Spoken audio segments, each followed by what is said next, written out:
رب اشرح لي صدري ويسر لي أمري واحلل عقدة من لساني يفقهوا قولي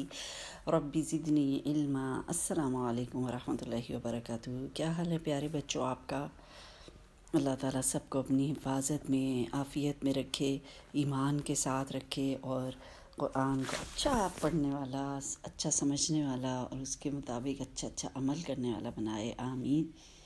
جی بچوں، آج کل رمضان کا آخری عشرہ ہے، اور آخری عشرہ سے مراد تو آپ کو پتہ نا کیا ہے، کہ رمضان کے آخری 10 دن،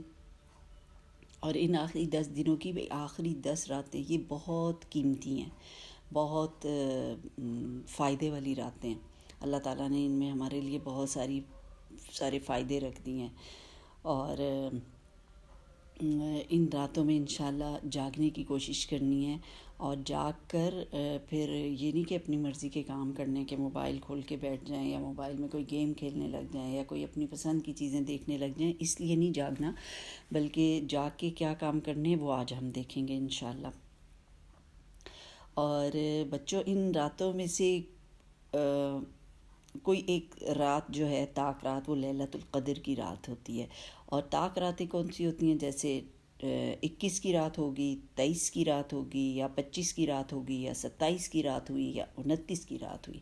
ان میں سے کوئی ایک طاق رات ہوتی ہے۔ تو ان سب طاق راتوں میں ہمیں کچھ کام ایسے کرنے ہوتے ہیں کہ جس سے ہمیں زیادہ سے زیادہ فائدہ حاصل ہو سکے۔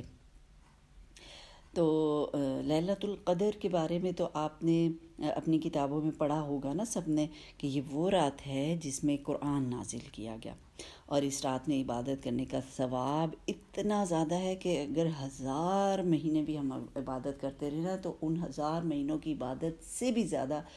جو فائدے والی عبادت ہوگی وہ اس ایک رات کی عبادت ہو جاتی ہے۔ اس رات میں اللہ تعالیٰ کے بہت سارے فرشتے اترتے ہیں، جو لوگوں کی جو عبادت کر رہے ہوتے ہیں لوگ، ان کے لیے یہ فرشتے رحمت کی دعا کرتے ہیں۔ تو اس لیے یہ قیمتی راتیں ہیں، ان سے فائدہ اٹھانے کے لیے ہم کیا کام کر سکتے ہیں وہ اب ہم دیکھتے ہیں۔ ایک تو یہ کہ عشاء کی نماز کے بعد آپ نے نفل پڑھنے ہیں، ٹھیک ہے، جتنے بھی آپ پڑھ سکتے ہیں۔ بوائز کے لیے بہت اچھا ہے کہ وہ مسجد میں جا کے نماز پڑھے، پھر اس کے بعد تراویح پڑھیں گے، اور باقی جو ہے گرلز اور خواتین، وہ اگر مسجد پاس ہے اور وہاں انتظام بھی ہے عورتوں کی، خواتین کی نماز کا، تو وہ ضرور جائیں۔ اور اگر نہیں ہے آپ کے گھر کے پاس ایسی کوئی مسجد، کیونکہ ہر مسجد میں تو خواتین کا انتظام نہیں ہوتا، تو اس لیے پھر وہ گھر میں کر سکتی ہیں کہ آپ نماز پڑھ کے آپ نے کچھ نفل پڑھ لینے ہیں، اور اس میں جو قرآن کی تلاوت آپ کو آتی ہے، جو بھی صورت آتی ہے، آپ وہ بدل کے پڑھتے رہیں گے۔ پھر اس کے بعد جب آپ تھوڑا نفل پڑھنے سے تھک جائیں تو پھر آپ اب چینج کر لیں گے اپنی عبادت کو، تو آپ تھوڑا قرآن پڑھنا شروع ہو جائیں گے، کیونکہ قرآن پڑھنے کا بھی بہت زیادہ ثواب ہے۔ اور رمضان کے مہینے کو قرآن کا مہینہ بھی کہا جاتا ہے، یعنی اس میں قرآن نازل ہوا نا، اس لیے اس میں قرآن پڑھنے کا بہت زیادہ ثواب ہے۔ تو آپ نے قرآن کی تلاوت کرنی ہے، اور تلاوت کیسے کرنی ہے؟ آرام سے، ٹھہر کے، سمجھ کے۔ کوئی ٹیچر کا کوئی لیسن کھول رہے ہیں، اس کی لسننگ کریں اچھے طریقے سے، اس کو سننے کا بھی آپ کو ثواب ملے گا، اور پھر آپ جب اس کو پڑھیں گے، پہلے آپ سن لیں اس لیسن کو، اور پھر آپ اس کو پڑھیں، تو پھر آپ کو سننے کا الگ ثواب آپ کا لکھا جائے گا، اور پڑھنے کا الگ ثواب لکھا جائے گا۔ غور و فکر کریں ایک ایک حرف پہ، اچھے طریقے سے اس کو پڑھیں گے انشاءاللہ۔ پھر یہ کہ آپ صدقہ کر سکتے ہیں، آپ کے پاس جو پاکٹ منی ہوتی ہے اس میں سے ضرورت مندوں اور غریب لوگوں کی مدد کر سکتے ہیں۔ اس معاملے میں اپنی ماما کے مشورے سے آپ یہ کام کریں گے، وہ آپ کو بہترین گائیڈ کر دیں گی کہ کس طرح سے آپ کسی کی مدد کر سکتے ہیں۔ اور بچوں، یہ چیز یاد رکھنی ہے کہ صدقہ صرف پیسے دینے کا نام نہیں ہے، آپ صرف پیسے سے نہیں صدقہ کر سکتے۔ اگر کسی بچے کے پاس پیسے نہیں ہیں تو وہ اور بہت سی چیزوں سے اپنا صدقہ کر سکتا ہے، جیسے اگر ہر بندے کو اللہ تعالیٰ نے کوئی نہ کوئی صلاحیت دی ہوئی ہوتی ہے۔ اگر ایک بچے کو کوئی ایک کام آتا ہے اور آپ کے دوسرے بہن بھائیوں کو نہیں آتا، تو آپ ان کو وہ سکھا سکتے ہیں، آپ ان کو مدد کر سکتے ہیں اس کام میں، اپنے کلاس فیلوز کی، اپنے فرینڈز کی۔ جس میں وہ ویک ہوں، آپ اچھے اسٹرانگ ہوں، تو آپ وہ کام ان کے ساتھ مل کے کرا سکتے ہیں، ان کو سکھا بھی سکتے ہیں۔ اسی طرح کوئی اچھی بات آپ کو پتہ ہو، آپ کے عمل میں ہو، وہ آپ خود کوئی اچھا کام کرتے ہوں، تو وہ آپ اپنے بہن بھائیوں کو بھی آپ اس کی تلقین کر سکتے ہیں۔ اور اچھی بات بتانا جو ہے وہ بھی تو صدقہ ہوتا ہے نا، کہ آپ خود ایک اچھا کام کر رہے ہیں، پھر آپ اپنے بہن بھائیوں کو بھی اس کے اوپر تیار کر رہے ہیں، ان کو بھی آپ آمادہ کر رہے ہیں کہ وہ بھی اس اچھے کام کو کریں، تو یہ سب سے بڑی نیکی ہے۔ پھر آپ اپنے دوستوں کو بتاتے ہیں کوئی اچھا کام، یا کسی برے کام سے روکتے ہیں اپنے بہن بھائیوں کو یا اپنے کزنز کو یا اپنے فرینڈز کو، تو وہ بھی صدقہ ہے، یہ بھی نیکی کے کام ہے۔ اللہ کو بہت پسند ہے کہ آپ اچھی بات لوگوں کو کہیں، خود بھی کریں، پہلے تو خود کر رہے ہوں، پھر اس کے بعد آپ دوسروں کو بھی بتائیں، وہ بھی کرنا شروع ہو جائیں، اور پھر برائی سے خود بھی بچنا ہے اور پھر دوسروں کو بھی بچانا ہے۔ اپنے بہن بھائیوں کو دیکھیں کہیں وہ تو نہیں کسی چیز میں غلطی کی طرف جا رہے، ان کو سمجھا سکتے ہیں، ان کو اچھے طریقے سے بتا سکتے ہیں، اپنے دوستوں کو بتا سکتے ہیں، تو یہ چیز بھی بہت اللہ تعالیٰ کو پسند ہے یہ کام۔ پھر یہ آپ لوگوں نے یاد رکھنا ہے بچوں، جو آپ کے گھر میں جیسے مختلف ایج کے بہن بھائی ہیں آپ لوگ، کوئی بڑا ہوتا ہے، کوئی درمیان میں ہوتا ہے، کوئی پھر چھوٹا ہوتا ہے، تو چھوٹے بچوں نے کبھی یہ نہیں سمجھنا کہ ہم تو کمزور ہیں، ہم چھوٹے ہیں، ہم کچھ نہیں کر سکتے۔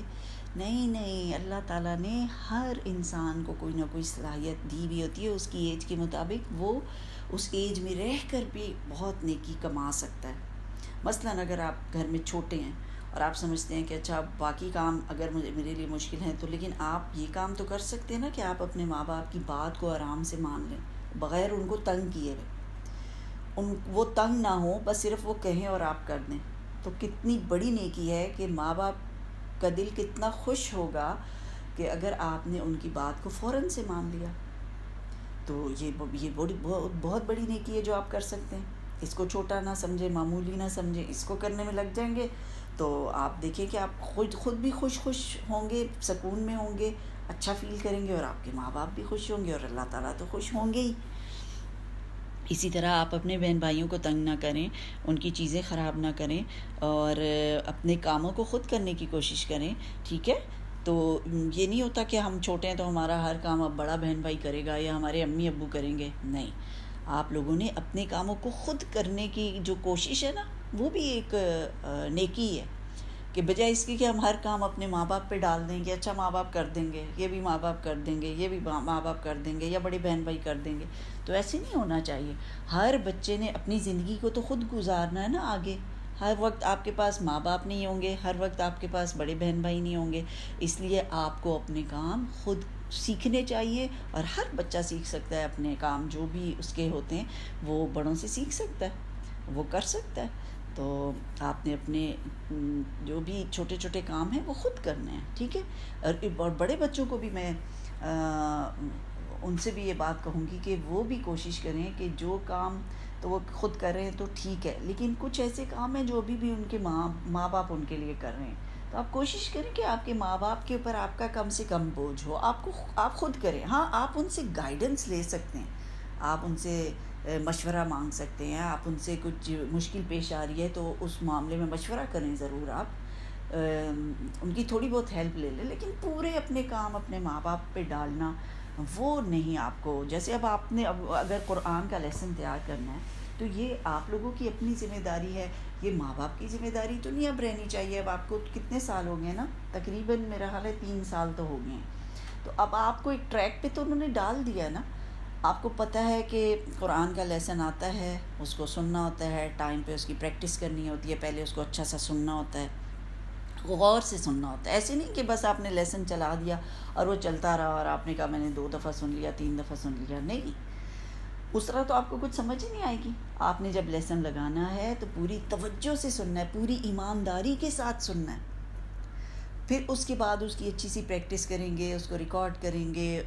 گروپ میں بھیج دیں گے، اگلے دن آپ دیکھتے ہیں اس پہ ٹیچر نے فیڈ بیک دیا ہوتا ہے، اس پہ آپ کی اپنی ذمہ داری ہے نا کہ آپ اس فیڈ بیک کو سنیں، کیونکہ اس ٹیچر نے اتنی محنت کر کے آپ کو بتایا کہ آپ نے یہاں یہ حرف صحیح نہیں پڑھا، یہاں یہ رول آپ سے مس ہو گیا ہے، یہاں آپ اس حرف کو اور اچھا کر سکتے ہیں، اس نے سارے آپ کو ٹپس دے دیے ٹیچر نے، لیکن آپ نے اس فیڈ بیک کو ہی نہیں سنا، تو آپ نے پھر ایمانداری نہیں کی نا لیسن کے ساتھ۔ تو آپ کا اپنا کام ہے کہ آپ اس فیڈ بیک کو سنیں، نشان لگائیں کہ جہاں جہاں آپ کی غلطی ہوئی ہے، پھر اس کو دوبارہ سے لیسن کو سنیں کہ اچھا اس جگہ پہ ہم اور کیسے اچھا پڑھ سکتے ہیں، اس میں کیا ہماری غلطی ہوئی تھی، اس میں ہم اس کو کیسے صحیح کر سکتے ہیں۔ یہ سب آپ کا خود کام ہے۔ اسکول کا کوئی کام آپ کو ملا ہے تو آپ کی ذمہ داری ہے نا، آپ کو پتہ ہے، آپ کی ماما کو یا آپ کے بابا کو تو نہیں پتہ آج کیا کام ٹیچر نے آپ کو دیا، لیکن آپ کو تو پتہ ہے نا کہ ٹیچر نے آج یہ کام کہا تھا، آپ کو ذہن میں رکھنا چاہیے اور گھر آ کے آپ کو کرنا چاہیے۔ بہت سارے کام ایسے ہوتے ہیں جو بس ہم اپنی ذمہ داری پہ لے نہیں رہے ہوتے، تو آپ کو اپنی کاموں کی ذمہ داری خود لینی ہے۔ یہ بھی ایسی چیزیں ہیں، اگر آپ اپنے کام اچھے طریقے سے خود کریں گے تو اللہ تعالیٰ آپ کو ثواب دیں گے اس کا، اور اگر آپ اس کو اچھے طریقے سے نہیں کریں گے اپنی ذمہ داری پہ تو ظاہری بات ہے پھر آپ کا ثواب نہیں لکھا جائے گا، بلکہ لکھا جائے گا کہ اس بچے نے یہ کام پوری طرح کیا ہی نہیں ہے جو اس کو کرنا تھا، تو وہ تو ہمارے لیے پھر نیکی نہیں ہوئی نا۔ تو ہمیں اپنے کاموں کو پوری دیانتداری سے، اگر آپ اس ایج میں اپنے کاموں کو پورے طریقے سے اچھے طریقے سے کرنا سیکھ جائیں گے تو جب آپ بڑے ہوں گے تو پھر آپ ہی لوگوں نے تو آگے پھر معاشرے کو چلانا ہے، آگے آپ ہی لوگوں سے تو پھر یہ زندگی آگے چلنی ہے نا۔